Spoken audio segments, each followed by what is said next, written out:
ในวันที่20สิงหาคม2026นี่อยู่ที่วัดหนองแสงสุวรรณคารามที่บ้านนาไฮของเมืองหาดทรายฟองนครหลวงวิจันทร์ได้จัดปีพิธีถวายปัจจัยทำบุญในจำนวนเป็น1 ล้านบาทเข้าในโครงการก่อสร้างองค์พญาศรีสัตนาคโดยให้เกียรติกล่าวรับของพระอาจารย์ปริญญาเอกพวงประเสริฐพรหมมาวงศ์ประธานฝ่ายสงฆ์ในโครงการปฏิสังขรณ์และพัฒนาวัดเก่าทั้งเป็นประธานโครงการสร้างพญาศรีสัตนาควัดหนองแสงสุวรรณคารามขององค์การพุทธศาสนาสัมพันธ์แห่งสาธารณรัฐประชาธิปไตยประชาชนลาวและทานเหียมพรหมจันทร์ประธานฝ่ายคารวาสพร้อมด้วยคณะกรรมการที่เกี่ยวข้องปัจจัยจำนวนดังกล่าวแม่นการรวบรวมด้วยจิตศรัทธา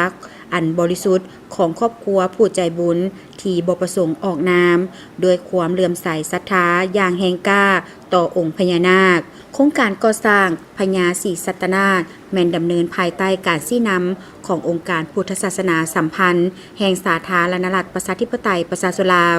โดยอิงใส่ความเชื่อและวัฒนธรรมดั้งเดิมของปวงชนลาวที่ถือว่าพญานาคคือเจ้าแห่งสายน้ำผู้ปกปักรักษาผืนแผ่นดินบันดาลความอุดมสมบูรณ์และเป็นผู้ปกปักคุ้มครองพระพุทธศาสนาหลายยุคหลายสมัยเพื่อสร้างให้เป็นสัญลักษณ์และมีขวัญทางจิตใจของชาติ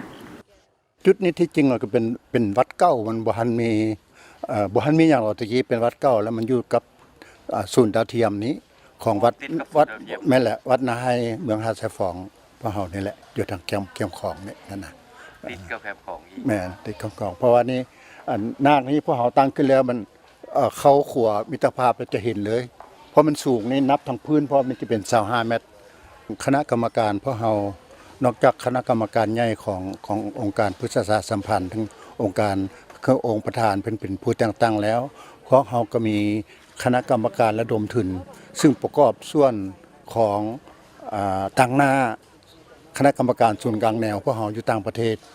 แล้วก็มีคนลาวอยู่ต่างประเทศเข้ามาในคณะระดมทุนอันนี้ก็ถือว่าโครงการนี้เป็นโครงการของคนลาวบ่แม่นเฉพาะแต่อยู่ประเทศอยู่ทั่วโลกให้มีส่วนร่วมในกันหมดท่านยังได้กล่าวเติมว่าโครงการดังกล่าวบ่ได้มีงบประมาณเฉพาะแต่เป็นการเปิดกว้างให้พุทธศาสนิกชนและมวลชนผู้มีจิตใจศรัทธาทั้งภายในและต่างประเทศได้ร่วมกันประกอบส่วนสร้างสาตามกำลังศรัทธาซึ่งตลอดระยะผ่านมาก็ได้รับการร่วมมือและสมทบทุนเข้ามาอย่างต่อเนื่อง